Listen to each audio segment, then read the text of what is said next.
The views and opinions expressed in this special program are not the views or opinions of Tropical Vibes 105.5 FM. Welcome to Leadership Empowerment. I am Dr. Bernard Young, Managing Director and Trainer at Genesis Leadership Institute, a management and leadership transforming entity operating right here in the Turks and Caicos Islands. Our sponsored program, Leadership Empowerment, is primarily focused in building leadership capacity and transformation to ultimately help leaders across all levels of engagement to successfully pilot change and navigate the many challenges of leading change, leading competition, and in leading complexity in a risk-oriented and diverse cultural, ethnic, and multilingual operating environment. Each week on Leadership Empowerment, we will be exploring the many dimensions of nation building from the perspectives of the family, the church and community, community development, educational development, political development, entrepreneurship, business and financial empowerment, educational diversification, and the many other regional and global issues, all of which impinge upon and directly affect the mantle of leadership here in the Turks and Caicos Islands. Leadership Empowerment promises each week to deliver credible and cutting-edge educational information in an attempt to responsibly inform and produce a listening audience prepared to take their rightful place in leading the charge of nation building and human development. I invite you, the listening audience, each week to tune in to Leadership Empowerment and be informed by a fresh and vibrant perspective as we seek to light a candle rather than to curse the darkness.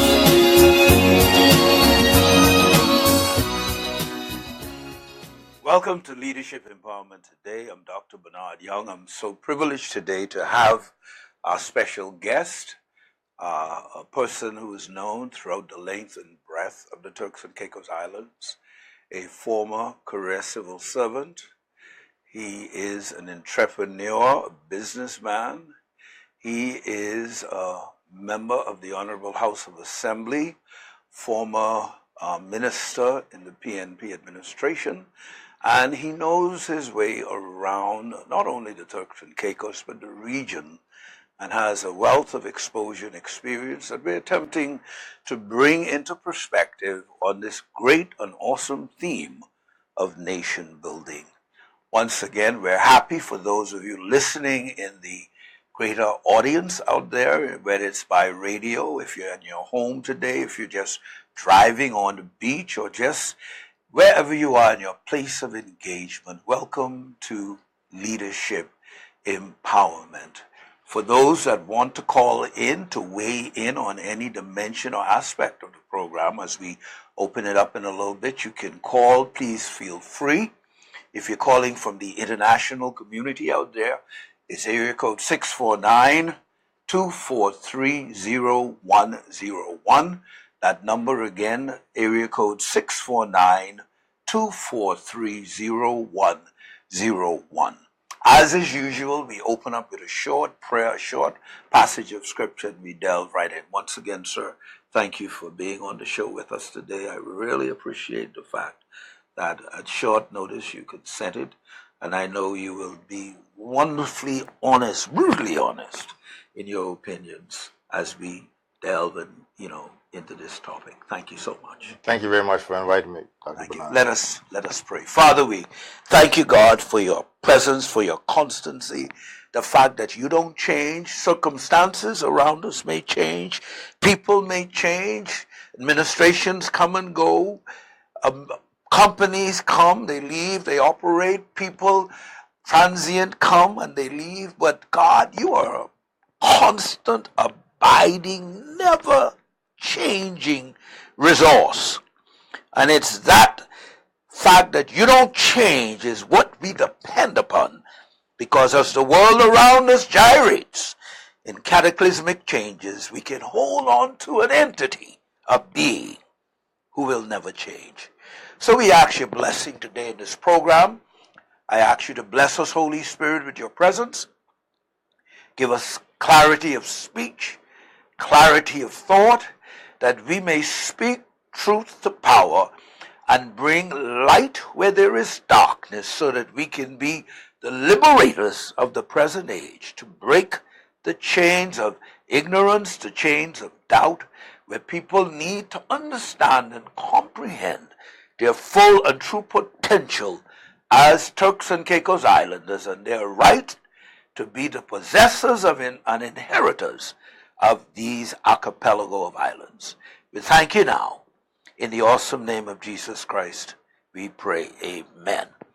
Our short text of scripture delves around leadership.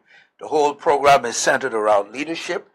And the text today is taken from the book of wisdom of Ecclesiastes chapter 10.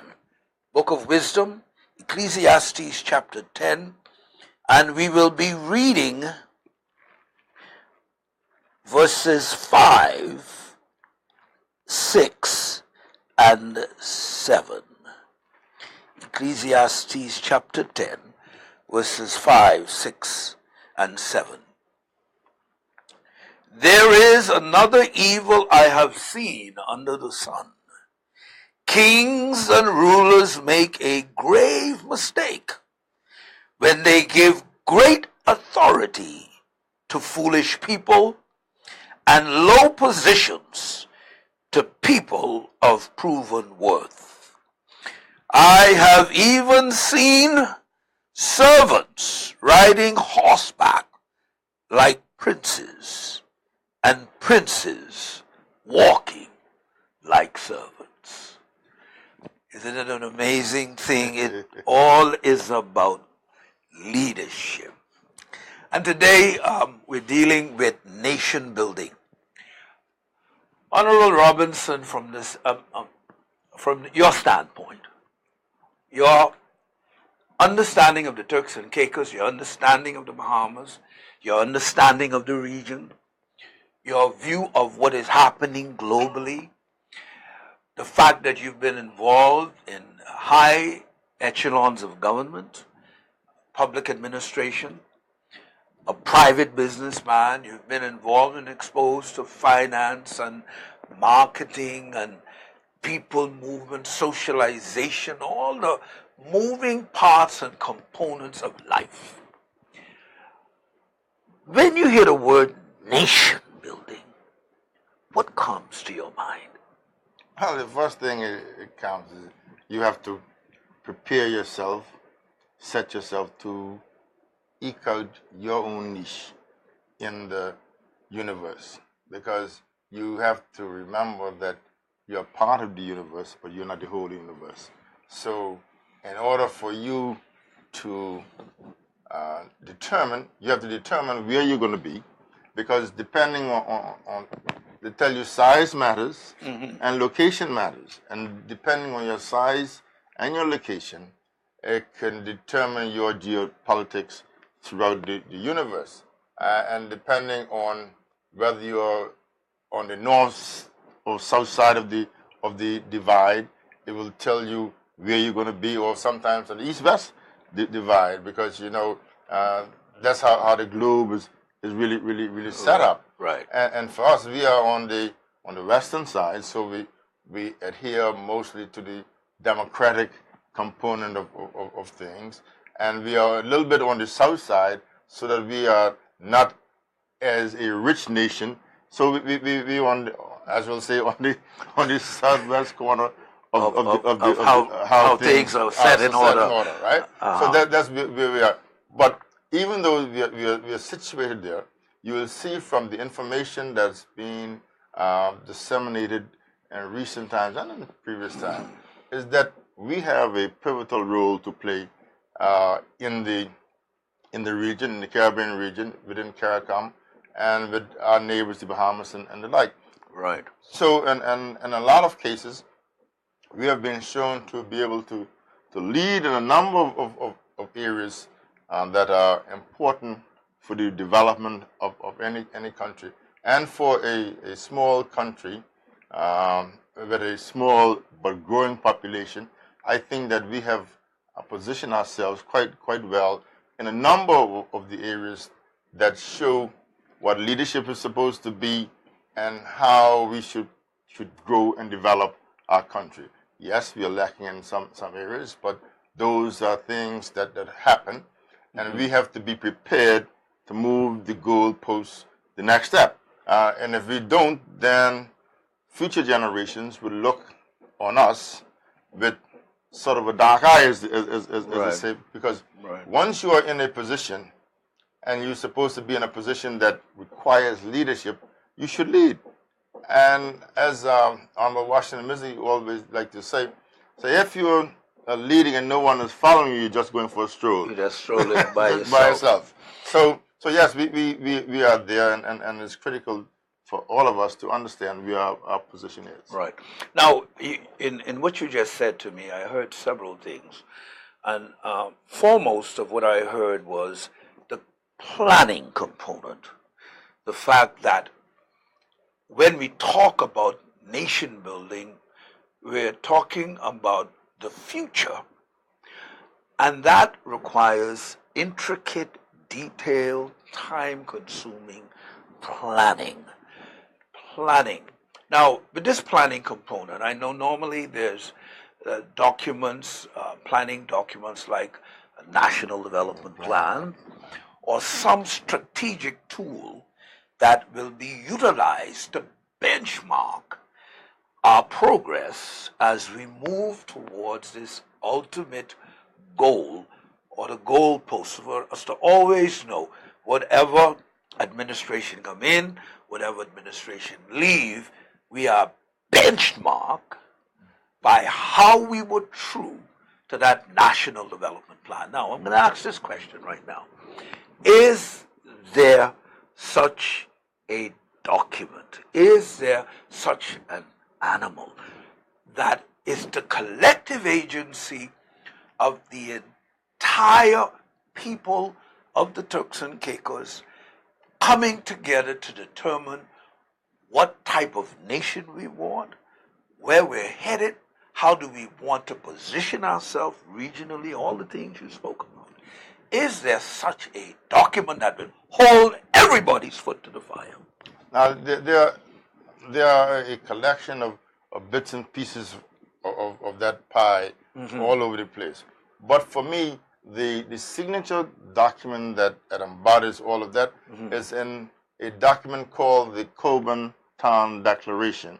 That was developed when Honorable Gilmore Williams was the premier of the country. So there is a document. Yes, there's a document. Now I don't have a copy of it myself right now, but it speaks to the various bits and pieces of the development process that we must engage in, and how we should position ourselves, whether educationally, economically, in this country, because we're talking about this country, and what building blocks we need to put in place, and the tools that we need to put in place to make that happen. And it spoke to things like development and purpose-built, policy-guided investment, because you don't want to invest the country's money into things that don't move you to the next step in that process. Yes, right? yes. So these are things that document spoke to, and based on that, we would invest in the infrastructure of the country based on the government's policy towards development and enhancing the growth and development of the TCI and the people of the TCI, because it does not bode well for anyone to develop programs and plans for the built environment without concurrently build plans for the growth and development of the person, because that is key. And you'll hear people talk about the youth of the future, the this is the that, but it has to be a serious and significant component of people-centered development that make the difference, because you have to develop our people. And you know, we come from a position where our forefathers, the majority of them, were enslaved. Yes. And you hear the tune by Bob Marley says that we must free ourselves from mental slavery, right? Mental slavery, right? Yes, and that is something. Even though emancipation took place over almost 200 years ago, we still find ourselves hamstrung by that mental slavery that we have. We're trapped. We're trapped in that. And it takes bold leadership to break out of the cycle. And the thing, not only bold leadership, but the people have to be encouraged to follow that leadership into the next step. When you say bold leadership, that's a very interesting word, because everything I do, everything I've been over the last 20 years have been all in this core leadership thrust, because I did recognize that nations rise and fall based on leadership. Companies rise or fall based on leadership. Families rise or fall based on leadership. Every aspect and phase of life is dependent upon strong, bold leadership. In your view, knowing what the playing field is at the moment in the Turks and Caicos, what do you see as the kind of boldness that must be in leadership to take us to this new level? Well, first and foremost, you have to have a plan as to where you want to go. Now, the one thing that happens a lot is that sometimes when the plan is being made and the plan is being unfolded, a lot of naysayers are on the sidelines snipping at it and saying, boy, I don't want to go there. Who are these naysayers? Our own people or others? It's a combination of both. But the worst part is this for me that I've found over the years, is that you have a segment of, I'll call it the expatriate component of our community, that whispers into the ears of the local population and say, hey, don't go there. Now, let's snip this right here, because this is a vital component. You said a little earlier, and you made reference to Bob Marley's song, "Free Ourselves from Mental Slavery." Now, an expression of that mental slavery is now coming out in what you just said, because if what's in the best interest of Turks and Caicos Islands, Turks and Caicos Islanders, our future generations yet unborn, that we must preserve something intact and hand it on to them. If others are whispering words of either discouragement or words of doubt and fear into the ears of people, why are we listening? Why are we attuned? Why are our frequency still in tune with something that is not about liberation, but about incarceration? What is it about us that creates that? That's what we need to talk about. Because a lot of us get trapped into the fork-tongued person that comes. Okay. He tells you on this side, you'll say, Dr. Bernard, go left and right. You come to Royal and you say, Royal, go right and left. So that's immediate confusion. Confusion, right? So you get trapped into this and you're not certain as to which way to go. Now, the bold leadership now comes in, and to be able to say to the people, so listen, remember this, we are Turks and Caicos Islanders, first and foremost, right? I am not going to carry you to a position that is not tenable for all of us. But you have to be part and parcel of it, and this is where your position is within the dimension of that I talk about. Because remember now, every one of us cannot be at the top. No, Right? no. Right. Somebody has to lead the process. Right. But the success of that depends on the bulk of the persons Yes. following in the footsteps Right. that is being led. Right. So that is very, very, very important. You had a one Moses, you had a one Joshua, you had a one John the Baptist, and you had a Right. one Jesus. Right. So what I'm saying is that Each era provided time has its own one. Right. To move you the goalpost the next Right, level. right. And and it's about time that we as a people put aside the fear of the unknown, because the fear of the unknown is a really daunting thing. So what you're really suggesting here is very interesting. That even in the face of vision of the promised land, and understanding there is an Egyptian bondage where you're at. That's right. So it got to be better. Yeah. Self-determination, self-preservation should be so strong in us that we see the necessity, particularly with called, informed leadership that has the capacity to invigorate and cause the people to be energized towards a vision. Yeah. Has that vision been clearly defined as it should be in your mind? Sometimes they say yes, and sometimes they say no. Okay. Okay, because and you must look at it in this light.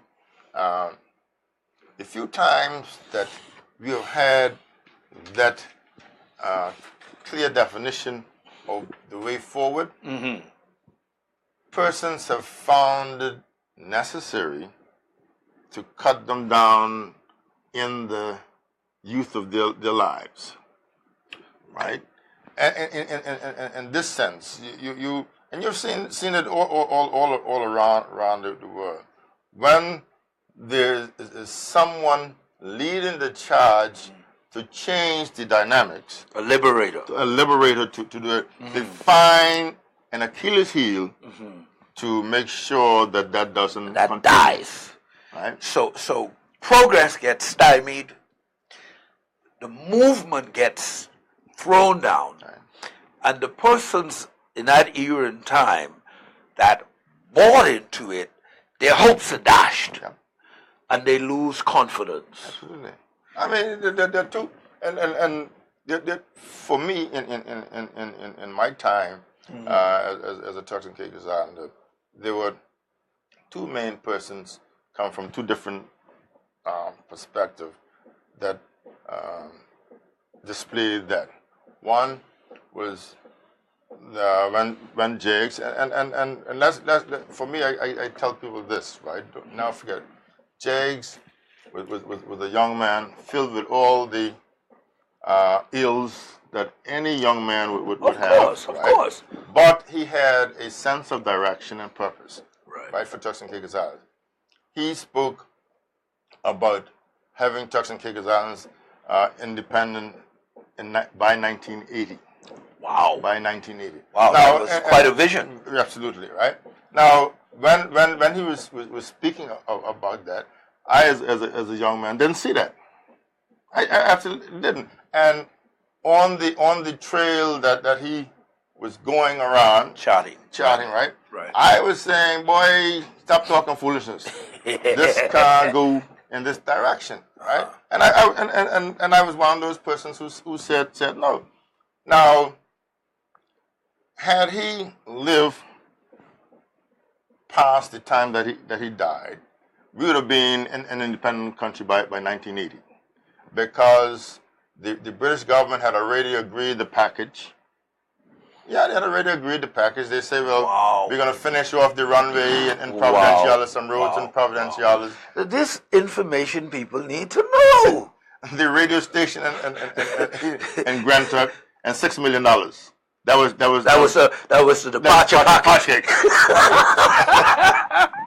So Jakes died untimely in a plane crash somewhere in New Jersey. There's still some doubts as to where exactly, but that's where it is supposed to be. And for the most part, the vision died with him at that point because the leadership that took over after him didn't see the necessity to go forward, right? Now the next person that came along, again, a young person, was Michael Mizik. Okay, and he had a vision for empowering Turks and Caicos Islanders, because he always used to say, "There's nothing too good should be available to Turks and Caicos Islanders." Absolutely. Anything, particularly in your own country. In your own country. Absolutely. Okay? He Absolutely. said that. He was putting in place a number of pillars and structures in the country that would make us be sufficiently au fait to move to the next level. Now, what I fault him for in the process is he was doing these things and he was not telling the people exactly what these things were for, right? Right. Because when you have a properly managed and run healthcare system, right, that's a thing a nation needs to move forward, because it's part of your nation building, right? A healthy nation is a good nation. When they had a TCI Bank, you need to have a banking institution that will be able to come to the aid and succor of the people. Fund projects, right? And all of that, yes. The building of the various pieces of roads and stuff. Now, when you look at it in dollar terms, right, it does not make economic sense to build a road from Sandy Point, do a causeway between North and Middle Caicos, and carry the road all the way up to Larmers, where 6 people are living. That's vision, though. Absolutely. You see that's it right there. Precisely. Okay. It's vision. But it connected 2 main islands, and you had a close proximity to Providencia Islands. And now today, a lot of people are seeing the utility and benefiting from it. So when you talk about your tourism product and diversifying your tourism product and being able to get to the other parts, you want to go to the caves and Middle Caicos, you jump on the ferry at 6:30 in the morning, be in North Caicos, and you can either get a bicycle or get a vehicle, and you can go all the way up there, right? So at the time, a lot of people didn't see the necessity of connecting those communities. So yes, and I'll be the one to say too, somewhere along the line, right, the vision got blurred, misdirected in part, and then the weight of everything else came down, crashing down, right, and then you lose faith and confidence in what was being done at the time on your behalf. So we are going as a nation, we are going through this process right now, and remember in the South African situation, they talk about a truth and reconciliation process, right, so that the wounds of the past could be healed and the people can move forward, right? Right. That is something that was recommended by CARICOM when they came here, but it was never followed through, because the reality is that the British government had a different agenda for Turks and Caicos Islands, as opposed to what would have been in the best interest of Turks and Caicos Islands and its place in the CARICOM community. And we have seen that we have gone after the 2008 world recession and upheaval. We went down too, because we lost a lot too. And it was a confluence of 3 main things at the same time for us. But we have been able to power out of that and come back to the point where in Turks and Caicos Islands, our economy is the best in the Caribbean region. and our debt to GDP ratio is better than many of the first world countries that try to hammer us down in other areas. Right. So what I'm saying is that there is sufficient oomph and capacity within TCI right. to move us there. But you can't be timid. You can't Come be back timid. to that boldness again. You gotta be afraid. Can't be afraid Yes. to do it. And you're gonna have more. And I always say you're gonna have more people who's gonna tell you no, don't go forward, and you can't do it, than those who are gonna tell you yes, it can be done. Right. But you must have a plan. You just can't just wake up in the morning and say we'll be going Lighthouse Road. Then go sleep and wake up in the morning, we going over back. You know what I mean? Every bit of the plan laid intricately. Down, yes, and each piece, because remember the Chinese proverb says the journey of 1,000 miles starts with one step. Okay, so if you make one step today, you know you don't have to make the same step tomorrow. Absolutely. But don't go backwards. You cannot go backwards. Continue to move forward in the empowerment of your people and the building of a nation. Right. For those of you that are listening in today, my guest is the Honorable and our good Turks and Caicos Island, well-known person, none other than our own Royal Stevenson Robinson. Thank you very much. He even gave me the middle name. Stevenson Robinson. And our subject is nation building. And he described to us very carefully about a visioning. Everything starting with a vision. He talked about the vision that the late Jags McCartney had, and at the time when the good gentleman articulated the vision, many persons around him could not grasp it, could not see it. But that's just the funny thing about visions. Visions are given to a vision carrier, and it speaks emphatically to a place that the Almighty wants to take a nation of people pointing to the future. And he births it into the spirit of a man or a woman, and they're impregnated with that vision. And they're driven by it.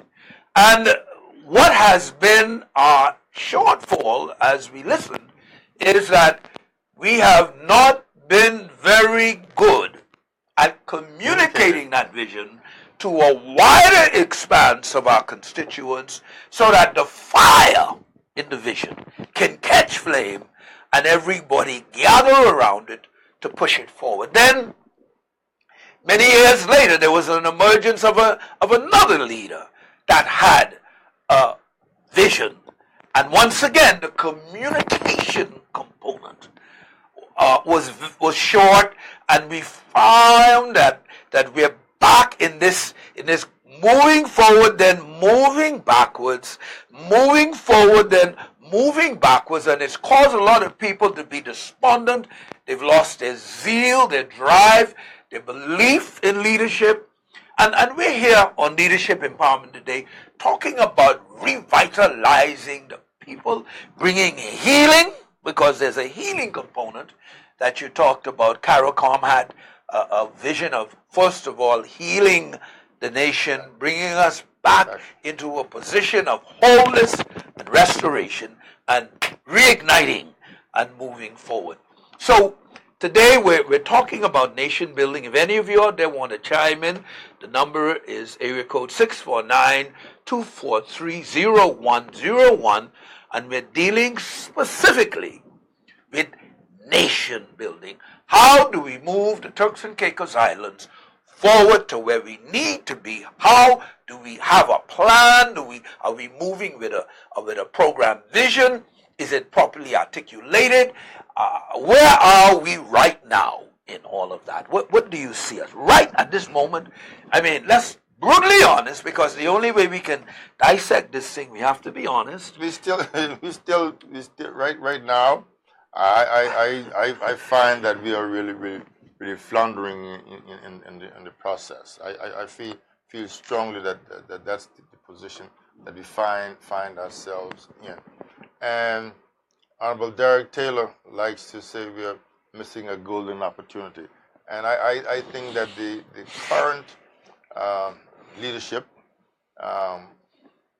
is not responding well to what it should be in directing traffic for our betterment.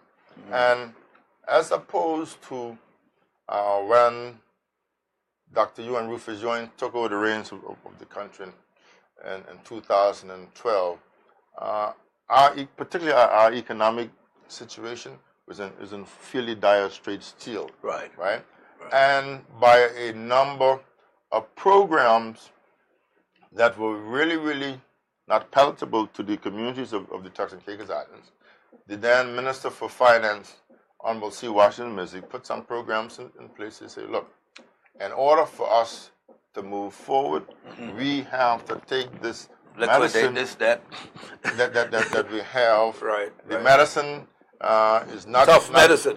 Not taste well, but at the end of the day, it will do us all good. Yes. And the proof of the do good of the medicine was that we were able to get Standard & Poor's to rate us as BBB plus. Right. We've been able to liquidate the debt that we had. A portion of it. All right, a significant portion of it, so that we could manage the rest of it in a manageable way, strategically manageable way. Right. And we were able to generate surpluses for the Treasury. Right. Now, the current premier came with all of that under her wing. So you're suggesting there was a pre-accomplishment. Yes. And you came into a situation where certain foundational tracks were already laid. That's right. Okay.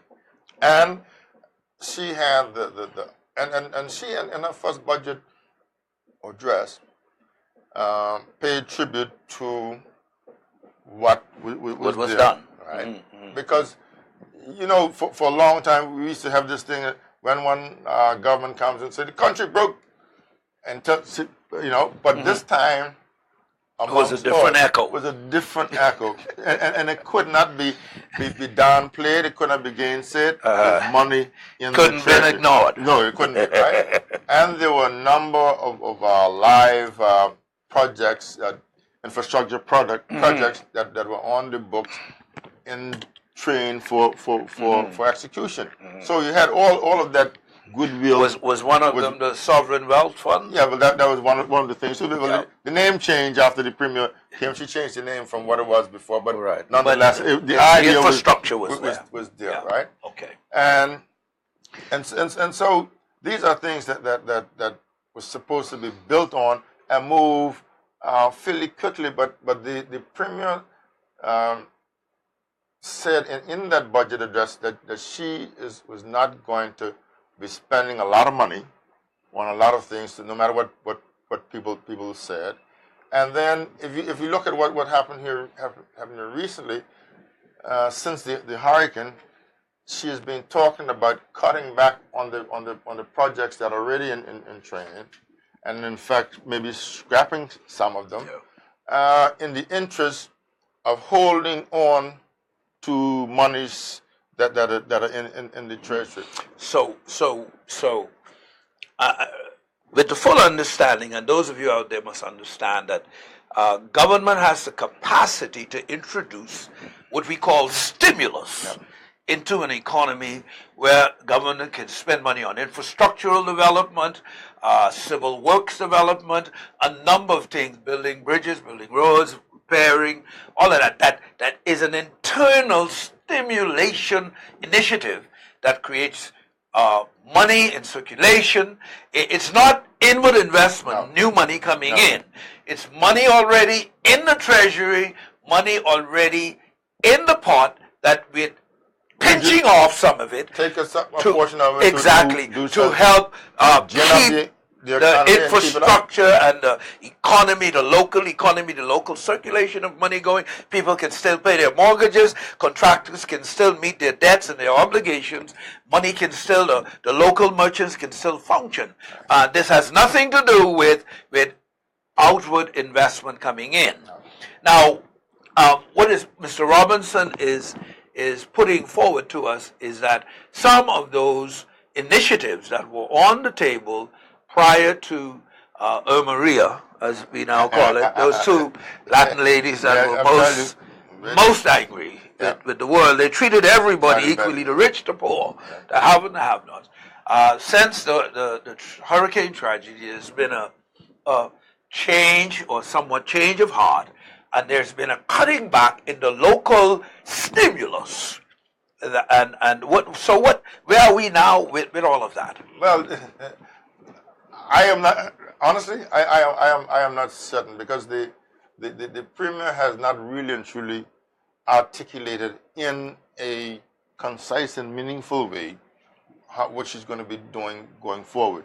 She says that in the last briefing that she said that she's going to the UK very, very soon, and after she comes back, then she'll tell us what the deal is. Now, I don't know exactly what it is, but all I know for sure that there's been a what they call reprioritizing of a number of the project, budgetary items. Right now, I haven't seen what they are really and truly, because they will come to us at the House of Assembly as a new a supplemental appropriation piece of legislation that will say the monies that were for this, that, or the other has been are now being marked for that, right? But as the saying goes, while the grass is growing, the horse is starving. Right. But at least there should have been something ongoing to keep the thing buoyant, because what, and we experienced this in 2009-10, when the weight is high, and before it starts to move, if you put a chuck under it, it will stop it from falling, right? Or falling very, very rapidly. But if you put no chuck and it starts to come down on you, it will come down rapidly, and the bottom the momentum will put you down, right? And it then makes it harder for you to grab it and pull it back up. You got to use brute force. And some, my grandpa used to say, a little bit of brute force and ignorance to bring it back up. So that's it. So I don't know what she is going to do. She says that she is going to be showing us how the money from the fund, I call the hurricane relief fund, hurricane insurance money. She's going to say how that's going to be spent in developing this, that, and the other. But my thing is that by now, that should already be been articulated, because the monies were in within 10 days of the hurricane. Okay. So the money is in the TCI bank, and which account there's been a back and forth between the Premier and myself and something, and so where the money should have been and where there actually is, and how excess going to go, and how ease of excess is going to be. So I don't know what stands on that. Okay. So in this whole process of nation building, because remember we're talking about nation building, there seemed to be the requirement and the necessity for a fiscal dimension of not only responsibility but accountability, but moreover a strategic plan in the event of certain things happening, how we proceed and how do we keep the local economy buoyant in the meantime while we fix or mediate whatever has to be done. If it's a local or national disaster in the area, how do we keep the economy going? Because if you look around us in TCI, particularly here on the island of Providence Islands, right? Right. The private sector component has already moved. They jump-started. They've gone, right? They're gone. So yes, September was in the hotel industry. September is always a low period, right? The time when the hotels do their repairs and they send people home on vacation or whatever. So they don't generate a lot of money during that time, right? Downtime. But coming towards November, December, because they say things start after Thanksgiving. Right. And that's Thursday coming, I think, right? Right, absolutely. Right? So You can start moving, and so they are in a position now to start to be able to receive some of their guests and start the monitoring out, right? But when you look on the government side itself of the infrastructure we built, a lot of classrooms are still not being repaired. This is a serious thing because if you want to develop a vibrant country, you have to have the education of your children at the forefront of everything else. Primary. Right? Now, the private sector school, immediately, just after the hurricane, they were able to be up and running. Right? Now, what's the difference? They didn't have damages? Of course they had damages. Of course. What you see is the major difference. Flexibility, right? And part of it has its roots and genesis in what they call the government's procurement ordinance, right? Mm-hmm. And that's a means of how the government buys stuff in the local economy, whatever goods and services there are, right? And then on top of that, it took them so long to do an evaluation as to what the damages are and what the costs will be so that you can move forward. Now, I've seen one of the schools that my children go to, they did a makeshift and said, well, we're going to be able to start within this time, and they started the classes back without full electricity. They got electricity, and some of it was using solar. The solar wasn't up, but they got to start. And what they said, they're going to squeeze all of the time out of what is there, and they're going to extend the school year right up until Christmas. Mm-hmm. Practically to catch up, to catch up, right? So they have 8 days of Christmas and New Year's vacation. They leave on the 22nd of December, and the 2nd of January they're back at it. So what I'm saying is that the same sort of program and push to get them open and up and running. Right. Something similar to that could have been done by the government, and it's not for lack of money. Money is there, you know. I want to introduce an idea here, and it's all about nation building, but I'm going to call it strategic stockpiling. Mm-hmm. You're stockpiling certain basic, vital, fundamental materials, goods for emergency needs. I just want to, dive into your wealth of experience in this area. Does fuel rot? Not to my knowledge. Okay. Stored in the right conditions. Absolutely. What about sheetrock? Same thing. What about plywood? Same thing. What about peel and seal and all those in the basic, in the right storage? With temperature, they will last a very, very long time. Are we a hurricane-prone zone? Absolutely. Are we absolutely can say with most certainty that hurricanes will be with us for the next 50 years? Absolutely. Past my lifetime for sure. Okay. Now, nation building. Leadership begins to think through ahead of things happening. Sure. And begin to say, okay, why don't we have a national strategic stockpile for fuel? We purchase fuel in bulk at this cost.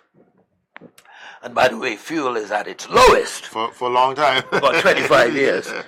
So, I mean, what are we still getting at the pump? I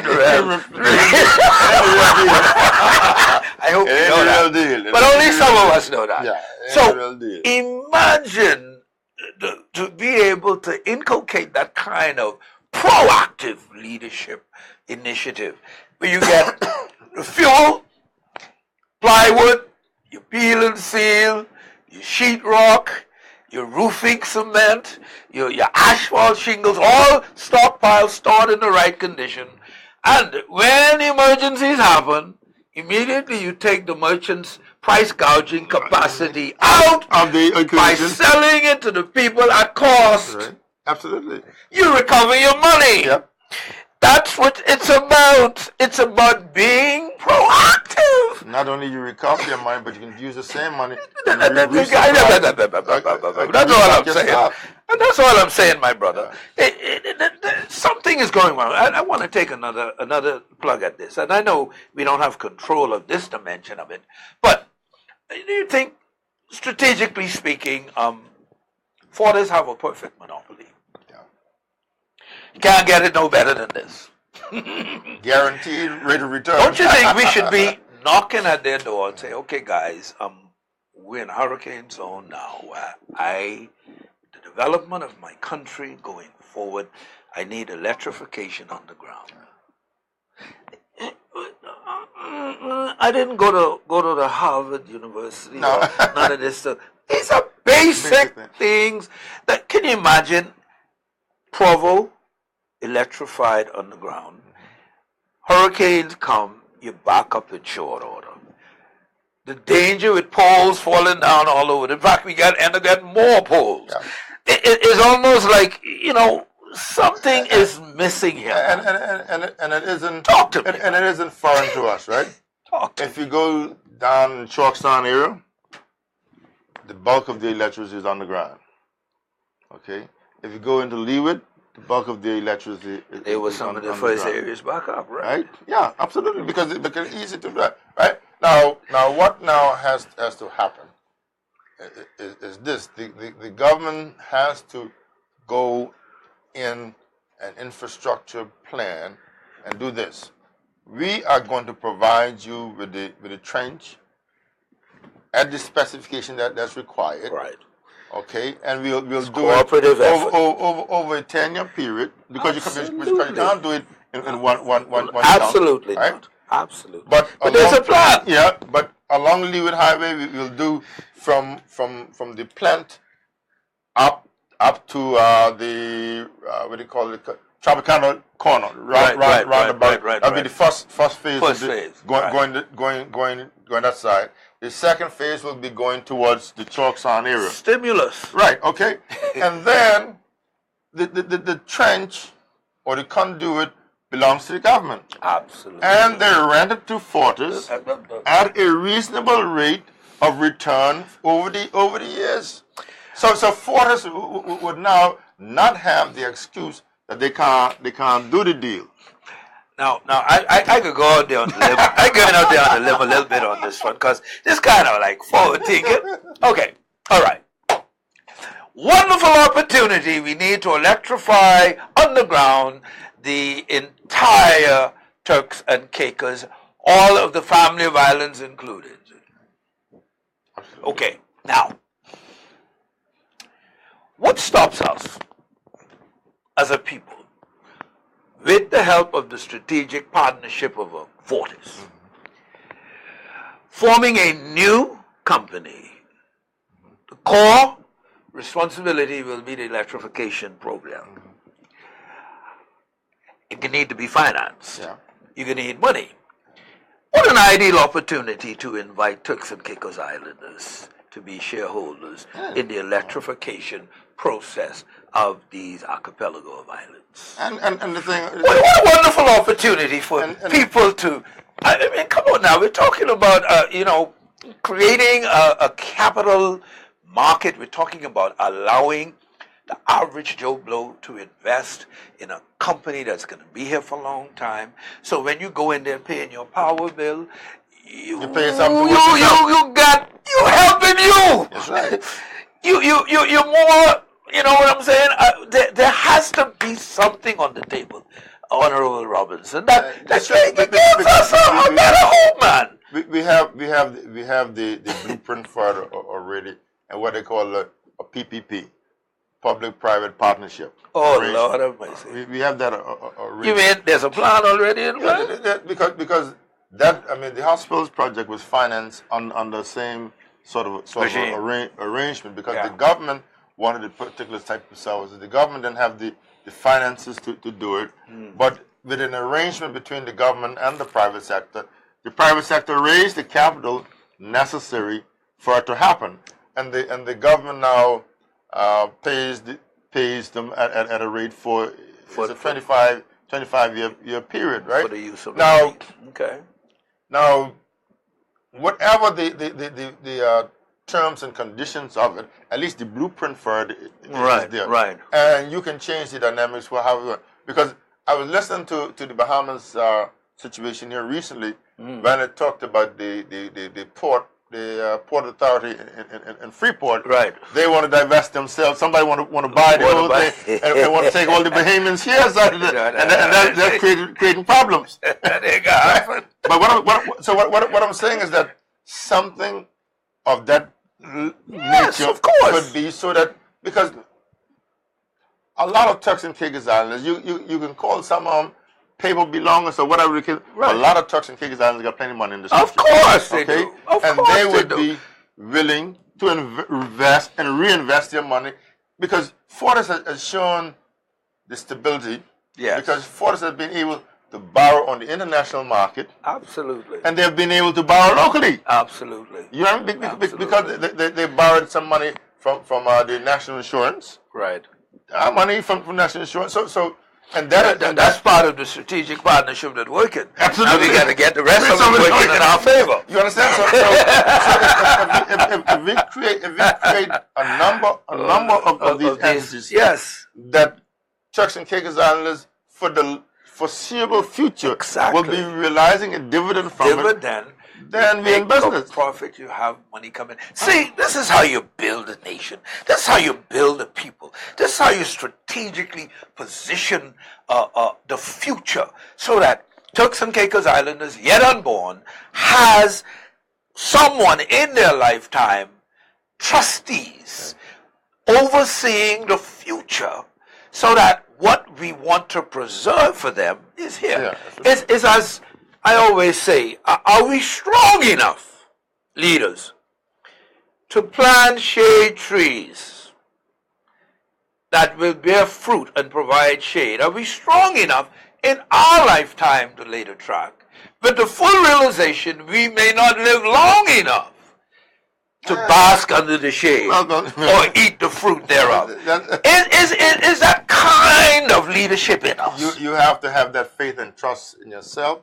and faith and trust in the forward development of the country to make that happen. That's what I'm talking about. You have to have that, and because what the man said, Moses said the promised land there, but you ain't going. So you have to be prepared to understand that you may not get there, but your children, grandchildren might get there. And we have an obligation, Honorable Robinson, in our lifetime, to leave a better legacy, stronger, more enduring, than we were passed in our time. Absolutely. Because I tell people, look, myself, right? I was the first of my family to have gone to college. Yes, you told me that story. Right?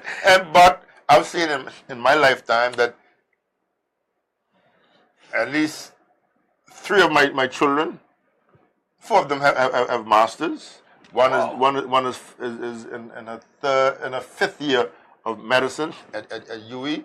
So what I'm saying is that, and so by the time my generation moves forward, you would have advanced the ball that much further. You understand? You're leaving a better legacy than what was passed to you. Because I came from being barefoot and walking to school past my grandfather's place in Kew, to my children, some of them who someone wanted Nikes and all that kind of $200. And it blows my mind. Blow you right out the water. But what I'm saying is that these are the possibilities that you have to build on. You have to build on the shoulder of the people that came before you and move forward. And you have to have faith and trust in the others. Because one of the things that I find sometimes just heartening in TCI is that some of us were given a break. Right? Someone had faith and trust in us to allow us to move forward. Right. But then when we move forward, we don't have the same faith and trust in the other brother. So we close the door. We close the door. You don't open the door. No, and I've always said. What causes that? I really. What creates that? That selfishness. A door has been opened for you by someone. The same degree of responsibility you do not see is owed to somebody else by you. That's right. Opening a door. Each one pull one. Each one teach one. Because I say to people without any shadow of a doubt. I work in a number of government departments as a senior person. Right. But the three departments that I particularly took a serious keen interest in the development was the Land Survey Department, Physical Planning, and Department of Environment. Wow. Okay, those three. I took got a call to the bar a couple of days ago. Ms. Judith Campbell. Right. I took her from the high school, teaching at the high school. I said, if you come and help me at this department, I will ensure that you can go and do a master's to UK and come back and take over this department. Wow. She came. She was in the department for less than a year till I got all the paperwork done, and she went and did a master's, and she came back and eventually took over that department. Wow. Right? Wow. I was the first Turks and Caicos Islander to be qualified as a surveyor, and all the surveyors after that qualified after my direction and help and assistance to make sure that I help in planning. I help a number of persons in planning to go off and come back. Wow. So you've sown some seed. Right. Now what ticks me off now? Right. What ticks me off? And these departments had for a long time Turks and Caicos Islanders. Right. Running and directing those departments. Those various departments. Okay. So what has changed? Now I see. What has changed? Survey department, mainly expatriates.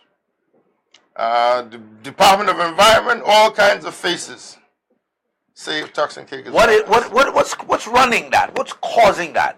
What is behind that? The lack of continued forward planning and the lack of thinking that Turks and Caicos Islanders do the work to do what is. So in nation building, then there has to be a premeditated approach to ensuring that the vital sectors of your economic base, your local economy, your civil service infrastructure, your private businesses have adequate representation of qualified, trained in the human development component, because you started off saying our biggest challenge here is human development.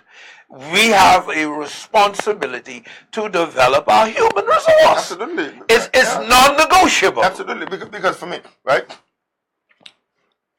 in survey department in particular, I changed the terms of reference for the chief land surveyor so that the person next to me would qualify to become the next chief land surveyor. Right? Because had I not done that at the time, invariably an expatriate would have been able to come and take over. So I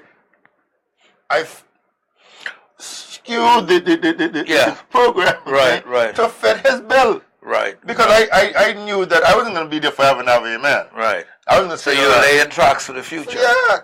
And when I leave, I used to tell them, I say, listen, anytime that you believe that you will be saying, why does old man will leave, I would have left the department 20 years. Right. I've left the department from in 1985 when I left the department to go and found the Department of Environment and Natural Resources at the time. That's what it was called. It's now DDME or something. The Department of Maritime and Environment, they want to call it anyhow. But that's the same genesis, right?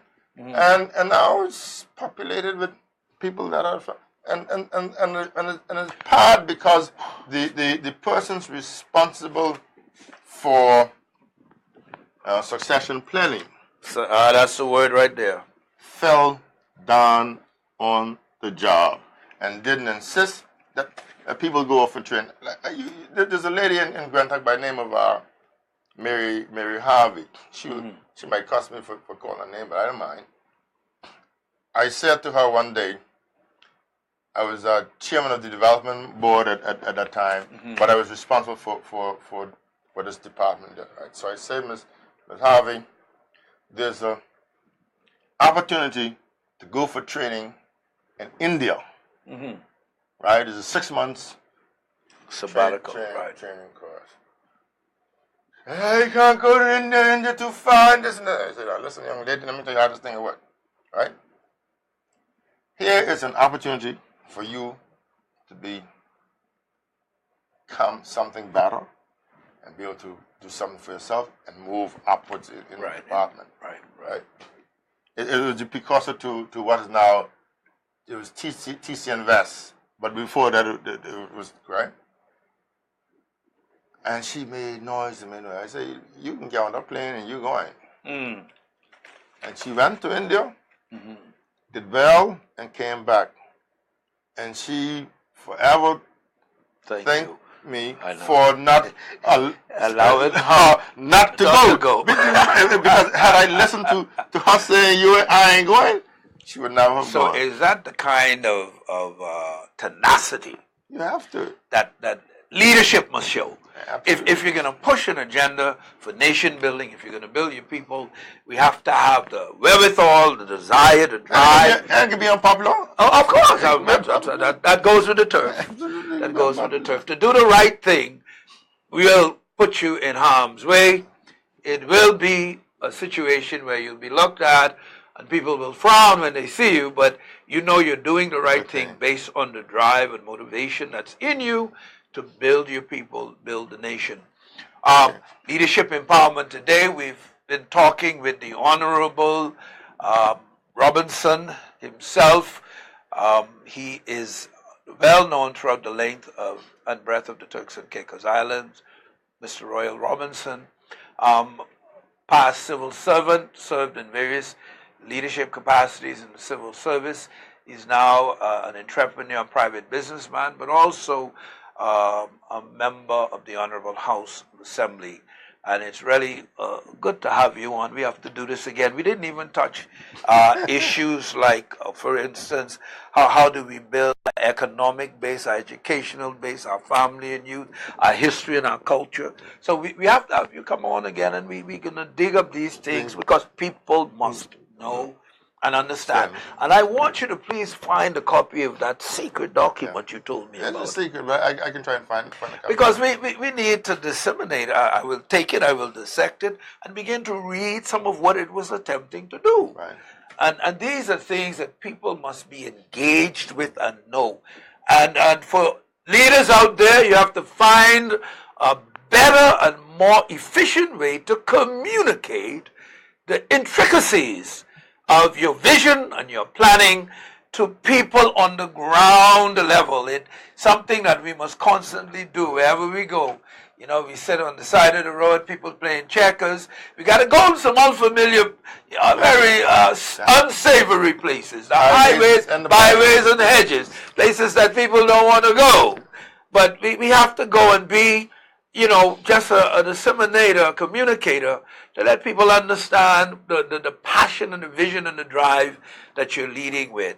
Not every time in the halls of Parliament will be the place to most effectively get the oomph you need out of what you have to do. Any parting words before you come off today for your nation, people you have served all these years? What would you want to say to Turks and Caicos Islanders today? All I'd like to remind people that as Turks and Caicos Islanders, we are a resilient set of people.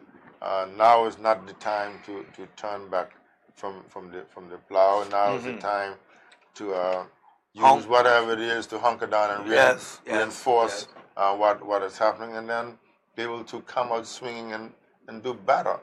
Because as one of our leaders used to say, the best years are still ahead of us. The best is yet to come. Absolutely. You've been listening today to Leadership Empowerment, and I am Dr. Bernard Young, the host, and I trust you have been well informed. Unfortunately, time does not allow us to touch every dimension of what needs to be touched today, but we begin to explore. I'll have the Honorable Royal Robinson back, so we can talk more about this very vital theme for the Turks and Caicos Islands today. The biggest, most important theme is nation building. How do we build our people? How we build capacity, leadership capacity, so that we can move forward. Wake up, everybody. No more sleeping in bed. No more backward thinking. It's time to think ahead. Wake up, political leaders, church leaders, community leaders, family leaders, business, philanthropy leaders, those involved in the civil service, every dimension of leadership in the Turks and Caicos Islands. It's time to wake up. All right. The views and opinions expressed in the preceding program are the show host, their guests and callers, and not the views or opinions of Tropical Vibes 105.5 FM. Thank you for tuning in to Leadership Empowerment this week. We trust that we have challenged you today to be an instrument of progressive change as we collectively enhance and improve the people of our nation to take their rightful place as the possessors and inheritors of this great land. We look forward to seeing you next week.